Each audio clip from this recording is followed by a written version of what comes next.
हरियाणा विधानसभा चुनाव प्रचार का महज अब एक दिन का समय बचा हुआ है और तमाम राजनीति दल पूरे जोरों शोरों से मैदान में उतर चुके हैं। और इस वक्त हमारी मौजूदगी हरियाणा के बड़ौदा विधानसभा में है और आप सबसे पहले मैं आपको तस्वीरें दिखाना चाहूँगा।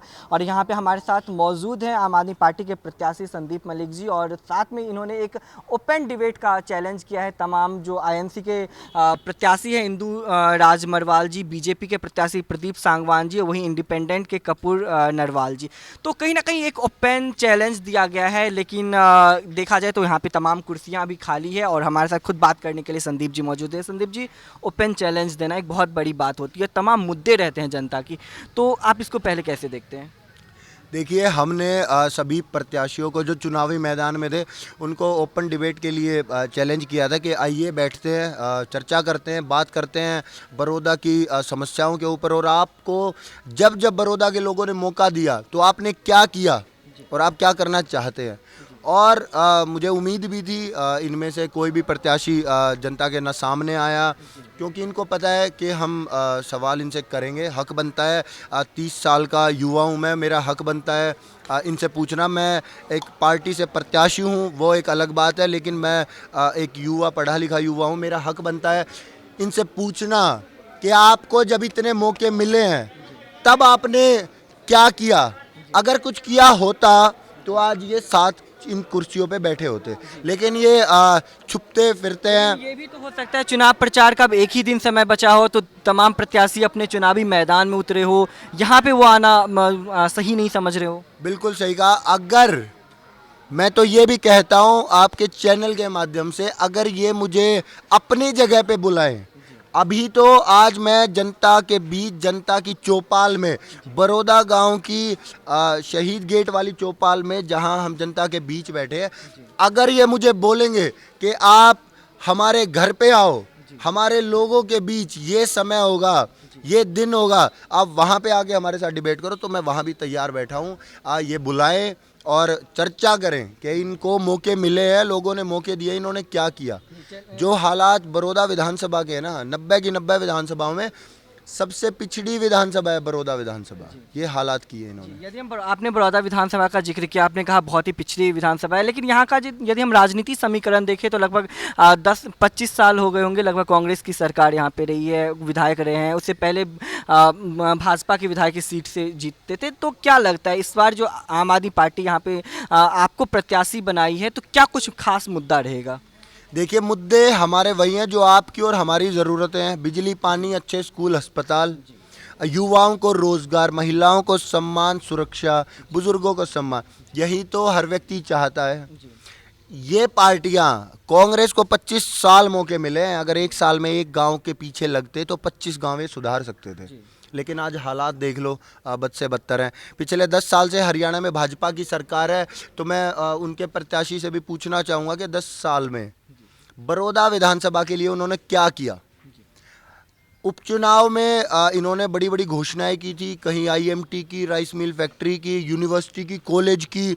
इन्होंने ऐसा दिखाया लोगों के बीच में कि जैसे ये बड़ौदा विधानसभा को सिंगापुर से भी आगे लेके जाएंगे, लेकिन हालात सब झूठी बातें, झूठे जुमले, घोषणाएं सब धरी की धरी रह गई इनकी। आज ज़मीनी हकीकत ये है कि लोग पीने के पानी के लिए तरस रहे हैं, अच्छे स्कूलों के लिए तरस रहे हैं, अस्पतालों के लिए तरस रहे हैं।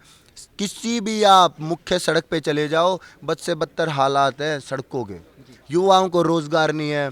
आज बड़ौदा विधानसभा में आप किसी भी गांव में चले जाओ, आपको 20, 22, 25 साल के युवा जो नशे की आदी हो चुके हैं, क्योंकि रोज़गार नहीं है।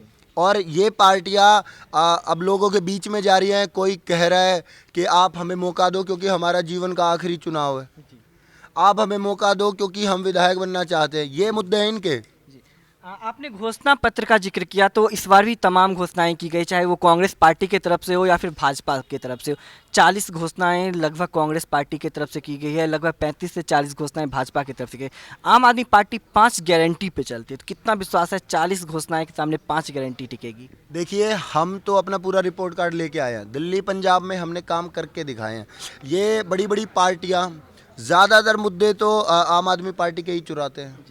इनको राजनीति करनी तो सिखा दी हमने, लेकिन जब लोगों के पास ओरिजिनल है तो डुप्लीकेट के साथ क्यों जाएंगे। कांग्रेस पार्टी कहती है कि हम भी 300 यूनिट बिजली मुफ्त देंगे, तो उनसे अगर कोई जो कभी पूछने फ्री की रेवड़ी बताती थी कभी। और उनसे कोई पूछने वाला हो तो हिमाचल में उनकी सरकार है, क्या वो वहाँ पे दे रहे हैं? कर्नाटका तेलंगाना में उनकी सरकार है, क्या वो वहाँ पे दे रहे हैं?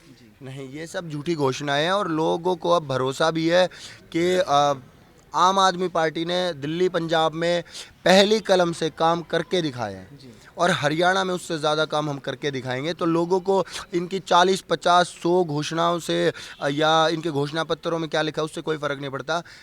आम लोगों की ज़रूरतें जो हैं वो आम आदमी पार्टी पूरा करने का काम करती है और करके भी दिखाई। एक बहुत ही दिलचस्प सवाल है कि यदि हम घोषणा पत्र का जिक्र करें तो आम आदमी पार्टी ने ऐलान किया था महिलाओं को 1,000 रुपये देने का, लेकिन वहाँ फिर कांग्रेस ऐलान करती है कि 2,000 देंगे, फिर भाजपा ऐलान करती है हम 2,100 देंगे। तो ये क्या लग रहा है कि महिलाओं के वोट को साधने की कोशिश की जा रही है या फिर वाकई में महिलाओं के हितों के लिए सोचा जा रहा है? देखिए, आम आदमी पार्टी ने सम्मान राशि दी है दिल्ली में।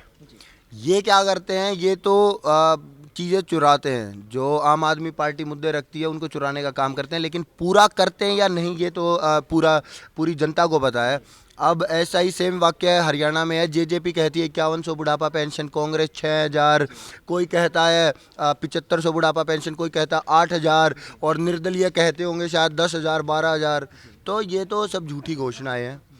आम आदमी पार्टी के ऊपर लोगों को भरोसा है क्योंकि हमने हमेशा आम लोगों को सुविधाएं देने का काम किया। अरविंद केजरीवाल जी और आम आदमी पार्टी के सभी नेताओं का ये कहना है कि हम राजनीति छोड़ देंगे अगर आप 24 घंटे बिजली और मुफ्त बिजली दोगे। तो आप अच्छे स्कूल कर दो, हम राजनीति छोड़ देंगे। आप अच्छे अस्पताल कर दो, हम राजनीति छोड़ देंगे। आप युवाओं को रोज़गार दे दो, हम राजनीति छोड़ देंगे। हम आम घरों के युवा, आम घरों के लड़कों को अगर राजनीति में आने की ज़रूरत पड़ी, क्योंकि ये पार्टियां जिन्होंने हमेशा विश्वासघात किया, इन्होंने कभी मुद्दों की राजनीति नहीं की, इन्होंने जात पात में बांटने का काम किया, क्षेत्रवाद में बांटने का काम किया। तो अब लोग जागरूक हैं, अब लोग इनको झाड़ू उठा के इनका सफाया करने वाले हैं। आपने अरविंद केजरीवाल का जिक्र किया, आम आदमी पार्टी का जिक्र किया। यदि हम अरविंद केजरीवाल का जिक्र करें तो उन पे एक बहुत ही गंभीर आरोप लगाया गया है, चाहे आम आदमी पार्टी पे ही कह सकते हैं कि बहुत गंभीर आरोप लगा। भ्रष्टाचार का आरोप लगा था, जो तमाम बड़े लीडर थे, चाहे वो मनीष सिसोदिया हो, संजय सिंह हो, सत्येंद्र जैन हो, खुद दिल्ली के पूर्व मुख्यमंत्री अरविंद केजरीवाल 5 महीने जेल में रह के आए। तो क्या लगता है कि भाजपा जिस तरह से आरोप लगा रही है वो कितना हद तक जायज़ है? क्या कहीं एक पैसे का कहीं घोटाला मिला? नहीं मिला। भाजपा सरकार का तो सीधा फंडा है, आप उनके साथ हाथ मिलाओ तो आपसे साफ सुथरा कोई नहीं, अगर आप उनसे हाथ ना मिलाओ तो आप जेल के अंदर। जो कानून मतलब ईमानदारी का सर्टिफिकेट चाहिए तो भाजपा में शामिल हो जाइए। बिल्कुल बिल्कुल सही कहा आपने।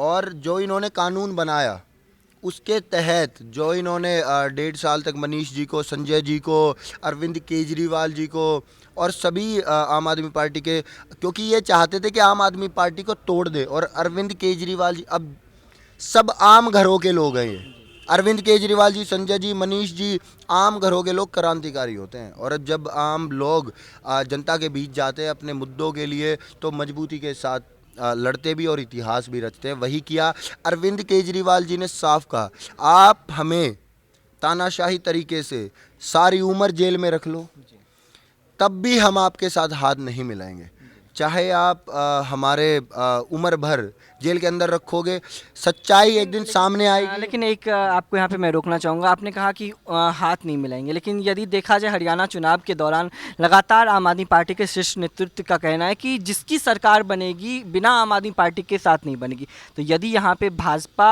ज़्यादा सीट लेके आती है तो क्या आम आदमी पार्टी भाजपा के साथ हरियाणा में हाथ मिलाएगी? नहीं नहीं, ये तो ऐसा पॉसिबल ही नहीं है। ना किसी आम आदमी पार्टी के किसी सीनियर लीडरशिप ने ऐसा कहा होगा। देखिए, आम आदमी पार्टी ने भी, आपको याद होगा, लोकसभा में भी गठबंधन किया था।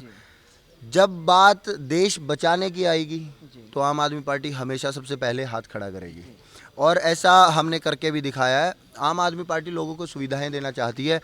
आपको याद होगा कि एक वक्त था जब भाजपा पीछे पड़ी हुई थी कि अरविंद केजरीवाल जी ने घोटाला किया है, उनको सीएम की कुर्सी छोड़नी चाहिए। अरविंद केजरीवाल जी ने साफ कहा कि हम साफ सुथरे ईमानदार लोग हैं, सीएम की कुर्सी नहीं छोड़ेंगे। और जब अब वो जेल से बाहर आ गए तो उन्होंने अपनी इच्छा से सीएम की कुर्सी त्याग दी। क्या ये बड़े बड़े नेता ऐसा कर सकते हैं? नहीं, एक आम घर का ईमानदार बेटा सिर्फ ऐसा कर सकता है। अरविंद केजरीवाल जी ने ऐसा करके दिखाया। एक आखिरी सवाल आपसे, यदि हम बात करें नीयत की, तो नीयत से नीति बनती है, नीति से सरकार बनती है, सरकार से देश चलता है। तो आम आदमी पार्टी की नीयत, नीति और सरकार चलाने की रणनीति क्या है? देखिए, साफ सुथरी सी इनकी नियति है कि लोगों के लिए काम करना है। आज के दिन सब जागरूक है और सब लोग काम चाहते हैं, काम होने भी चाहिए। इनको हम मौका देते हैं ताकि ये लोगों को सुविधाएं देने का काम करें। लेकिन 78 साल देश को आज़ाद हुए हो गए, लोग चांद पे प्लॉट पानी ढूंढ रहे हैं, यहाँ गांव में पीने का पानी नहीं है, अच्छे स्कूल नहीं है। तो आम आदमी पार्टी ने हमेशा लोगों के लिए सहूलियत देने का काम किया, आम लोगों के बारे में सोचा है और आगे भी इसी नियति के साथ काम करते रहेंगे। और जिस जिस प्रदेश में आम आदमी पार्टी की सरकार बनती जाएगी, वहाँ इन पार्टियों को हम हमेशा के लिए मिट्टी में मिला देंगे। जी बिल्कुल, ये हमारे साथ बात करने के लिए हरियाणा के घरौंडा विधानसभा से आम आदमी पार्टी के प्रत्याशी संदीप मलिक थे। इनका साफ तौर पे कहना है कि आम आदमी पार्टी की जो नीति है और नीयत है वो बिल्कुल साफ है, क्योंकि हम जनता के लिए काम करते हैं, गरीबों के लिए काम करते हैं, स्वास्थ्य के लिए काम करते हैं, शिक्षा के लिए काम करते हैं। लेकिन ये तो 5 तारीख के मतदान के बाद जब 8 को रिजल्ट आएगा वो तब स्पष्ट हो जाएगा आखिर हरियाणा की जनता किसे चुन के सरकार में लाती है। कैमरामैन सचिन के साथ मैं दीपक झा, हरियाणा।